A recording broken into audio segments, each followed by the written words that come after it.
Rossi. So thank you very much for your invitation. It's really a pleasure to have the opportunity to talk in this brilliant webinar.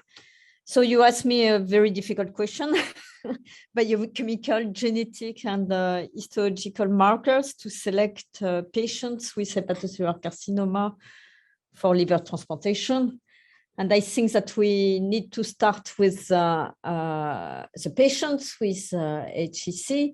And as you know, we have some markers that are related to chronic liver disease that are those that are usually used to select the patients for transplantation in general.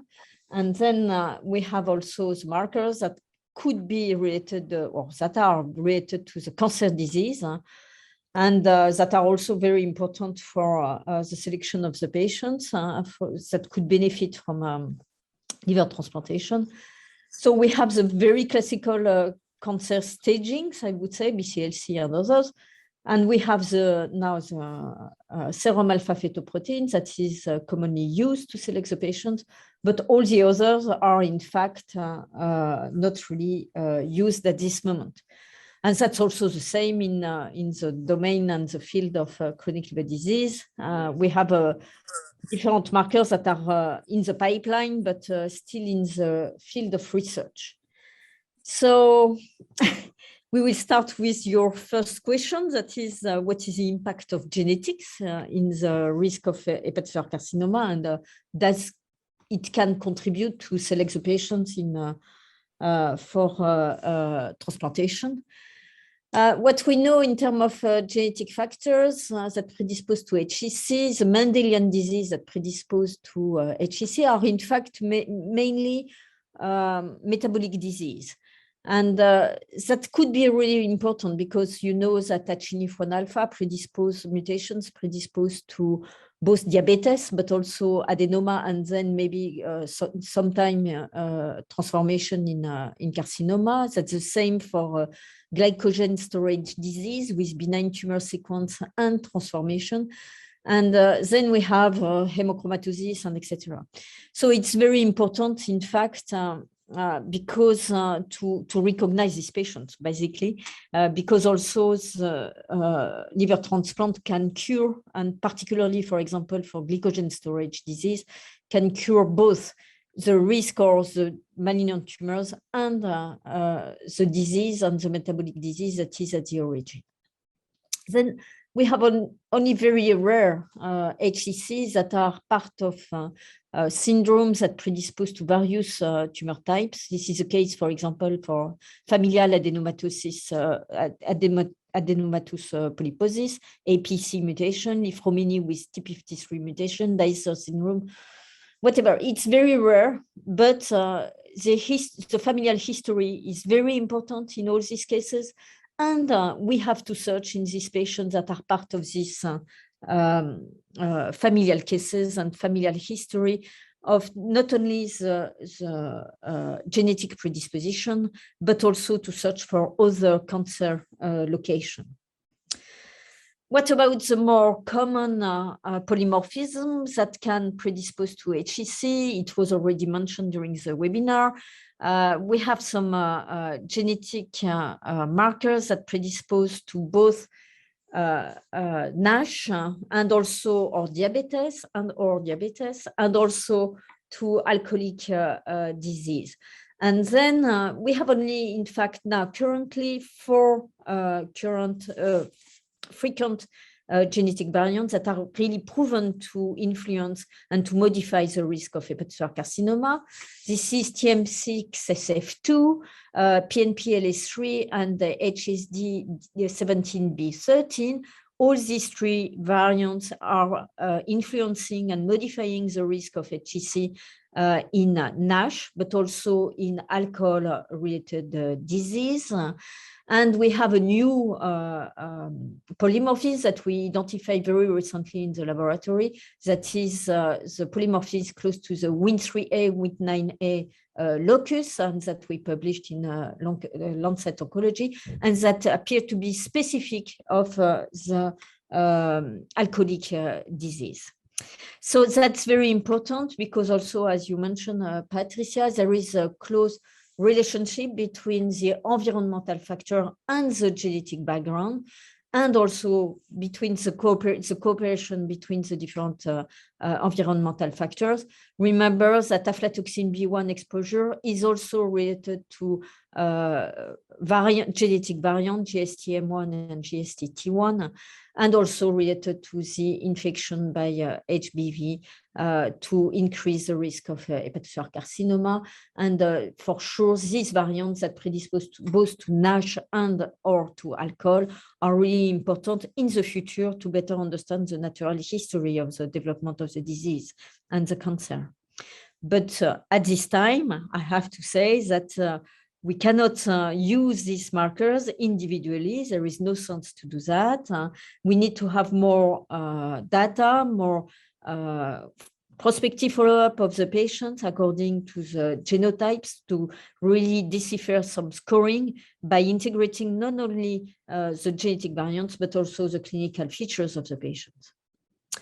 Now, what could be the impact of the molecular diversity of hepatocellular carcinoma to better select the patients that could benefit of transplantation? So cancer is really a very complex disease and solid cancer.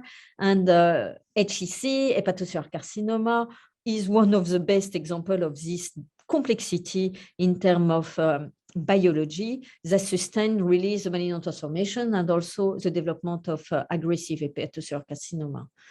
So what we developed in the lab and also in other lab, and what is robustly now validated, is transcriptomic classification here in 6 groups that are 6 subtypes of hepatocellular carcinoma that are closely related to the genetic alteration, chromosome instability, chromosome stability, but p53 mutation in G1 to G3, and also beta-catenin mutations that are found in G5 and G6.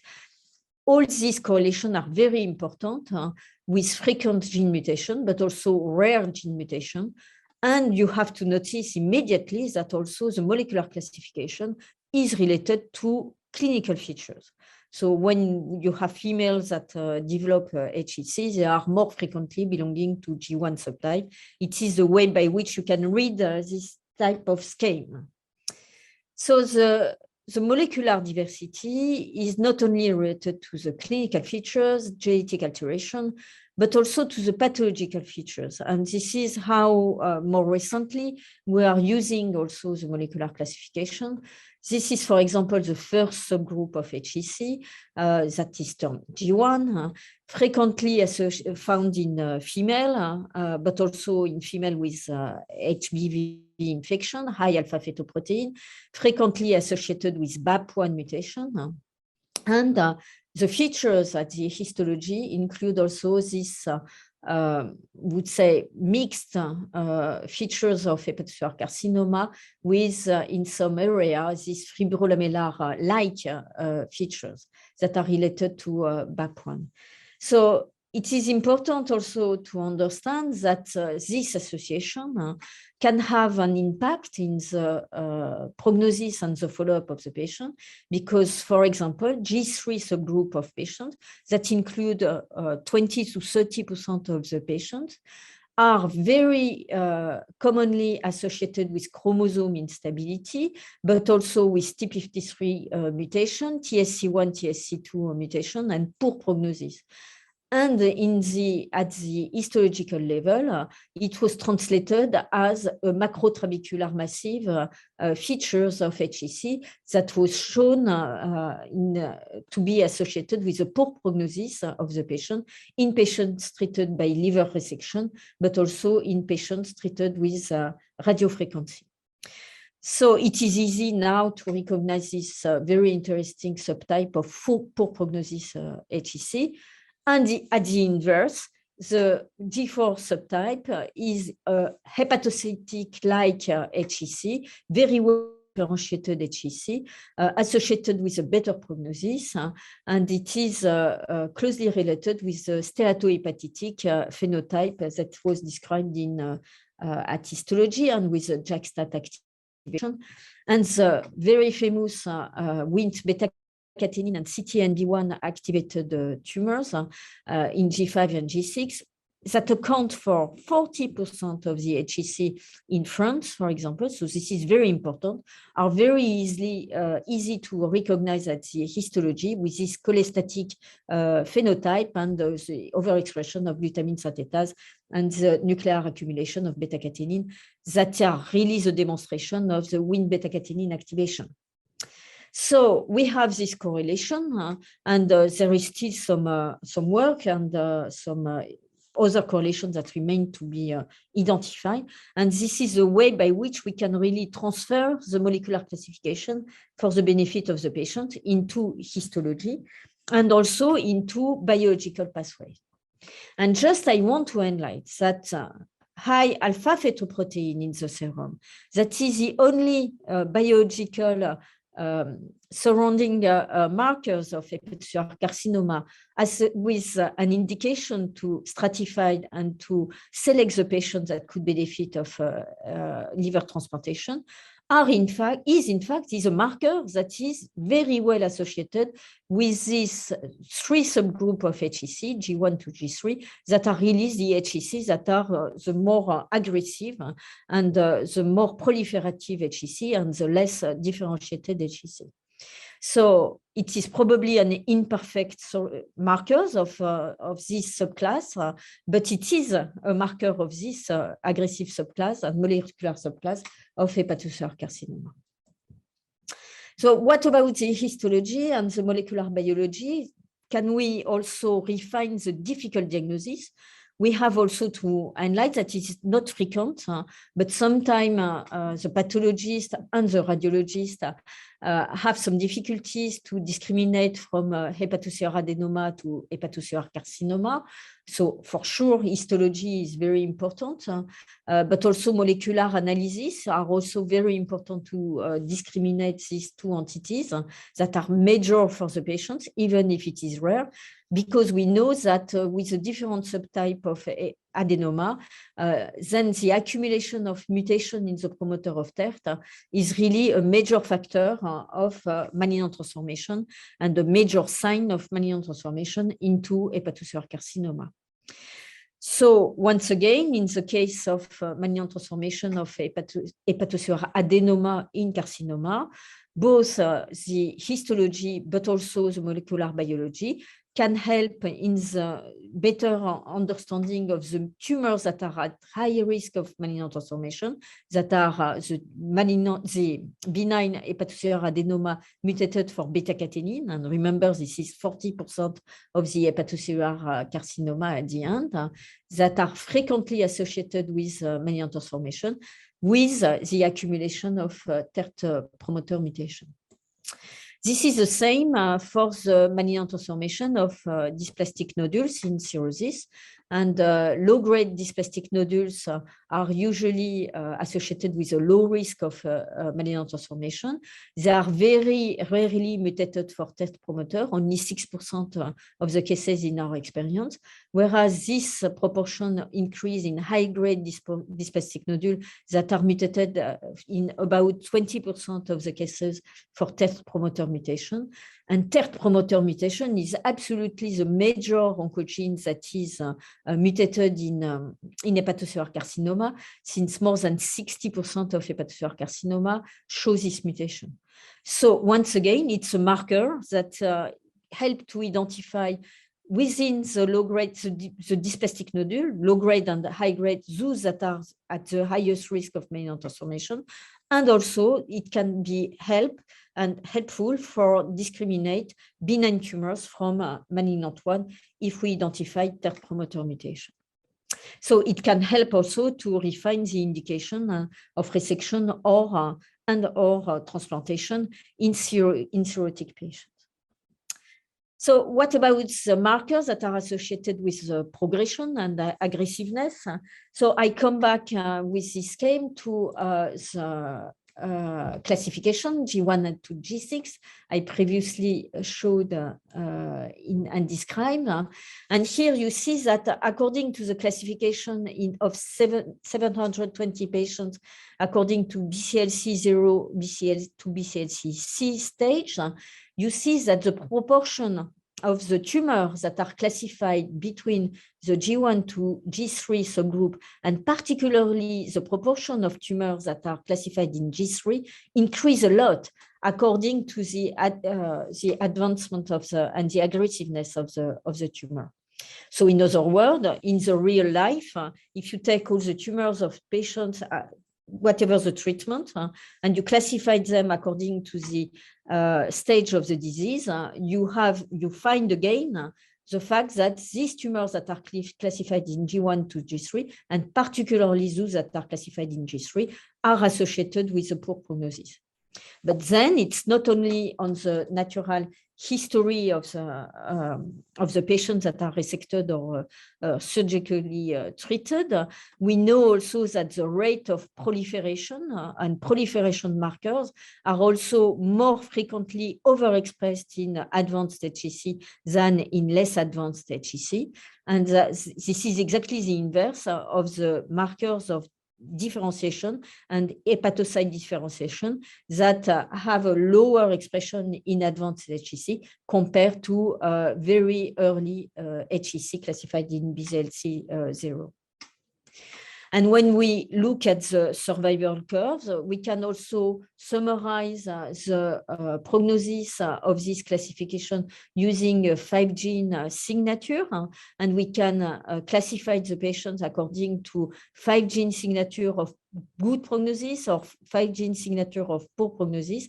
And you see that it can discriminate the patient with a good survival from those with a poor survival in patients treated with liver resection, in patients treated with RFA, in patients with non-curative treatment, and in patients with liver transplantation. You see that there is a tendency, but it is not significant.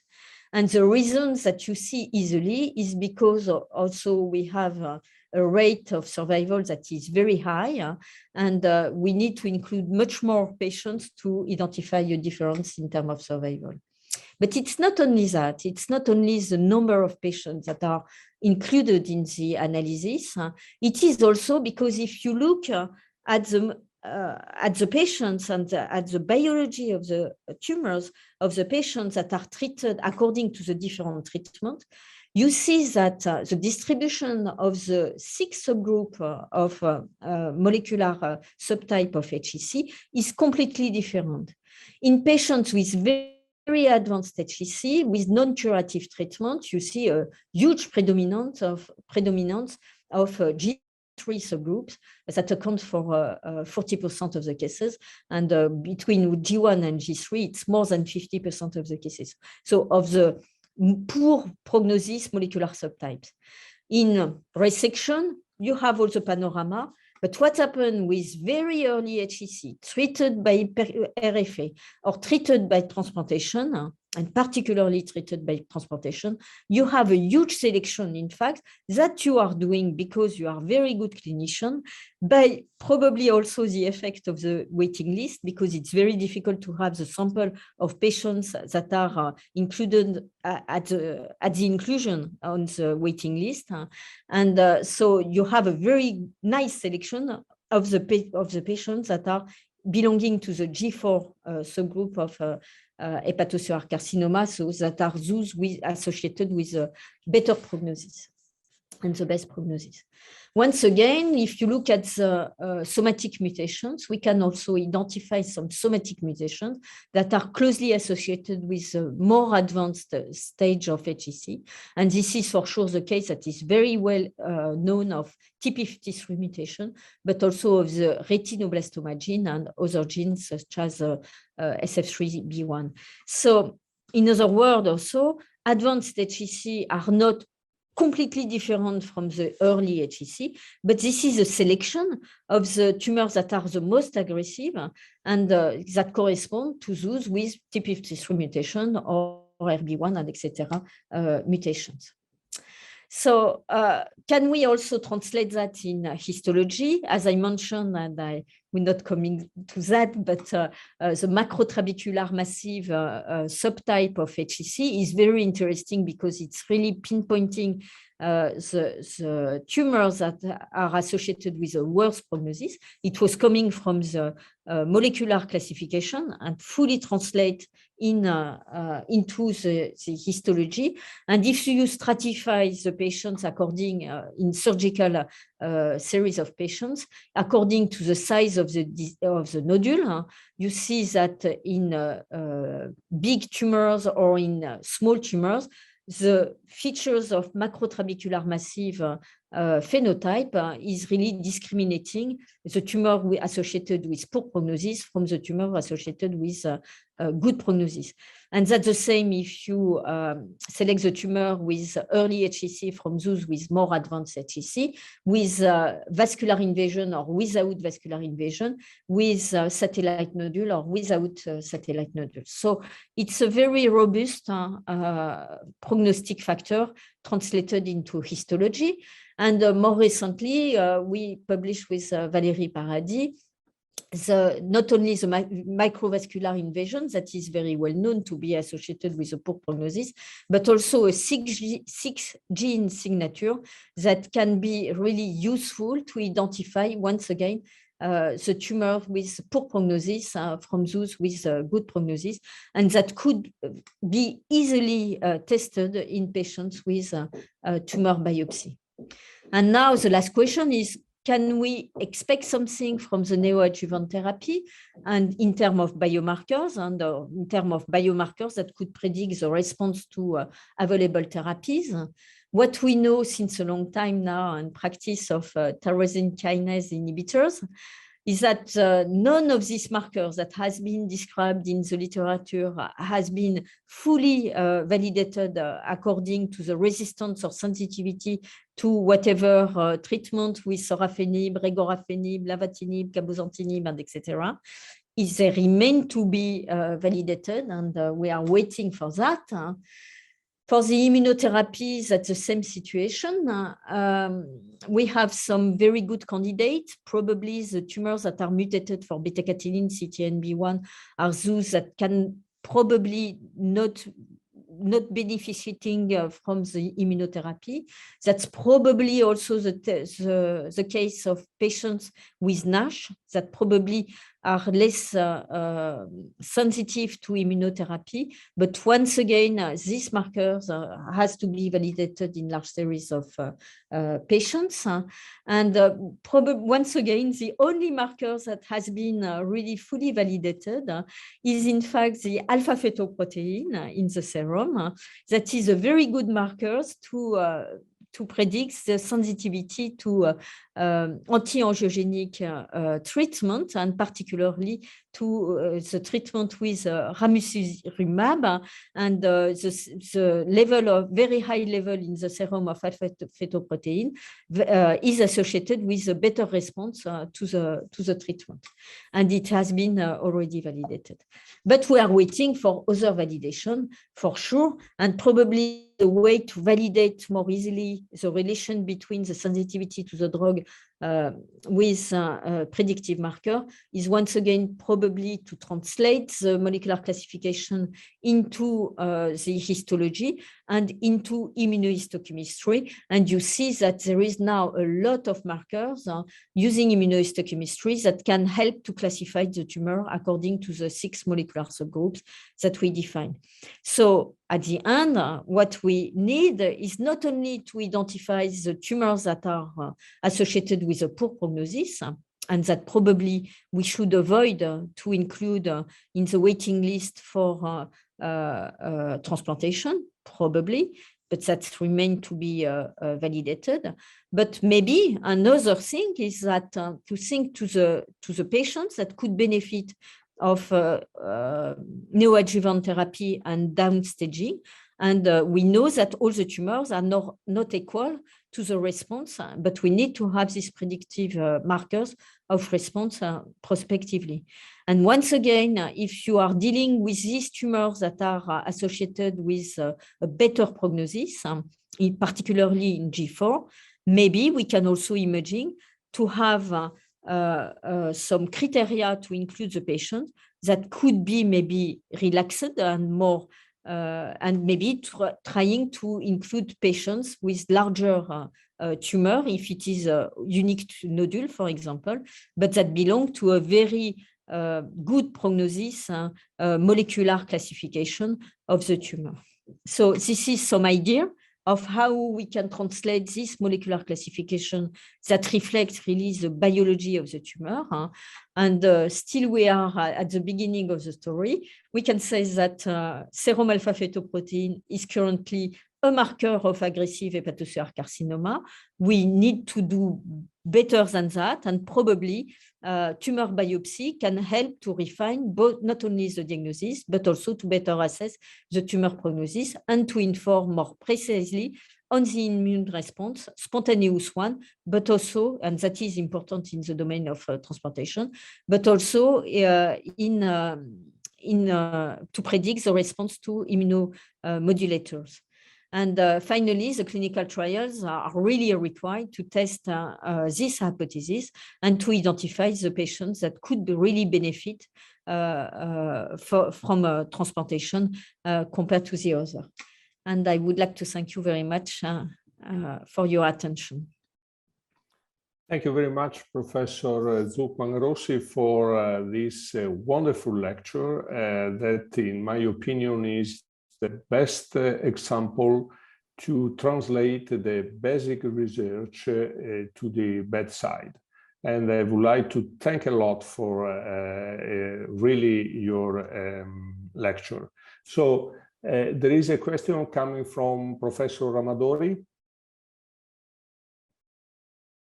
Please, Professor Ramadori, you are mute on microphone. Please activate your microphone. Okay, thank you. Thank you, Jessica, for this beautiful talk. I have a question concerning, did you study the microenvironment of the subtypes of these tumor and eventually chemokines expression in those tumors? Yes, yes, because we are performing what I believe in is really to have the overview of the profile and the molecular profiles that include, in fact, the microenvironment. And Joseph Lovett, for example, has proposed classifications that is based on the microenvironment and the immune profile. And that shows that the beta-catenin mutated tumors are really a desert in terms of microenvironmental infiltration. And we know that since a long time. But what we need to better prove is that using the immunomodulator, can we modify the natural microenvironment or not?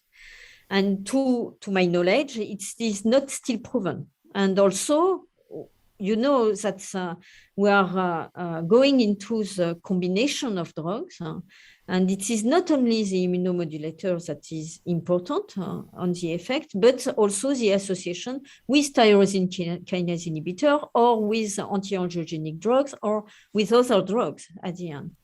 And the combination has to be tested because in other type of tumors, it's very important in terms of combination to look not only at the baseline, but also what is the devenir of the tumor. Can we repopulate the tumors thanks to the combination of treatment with an active and efficient immune response? So it's the reason why we need to have the clinical trial with a biopsy before treatment, and if it is possible, after treatment, to really look at the microenvironment after the treatment and what we are doing. Thank you. Thank you so much. It's a really important issue that will be explored in the future, obviously.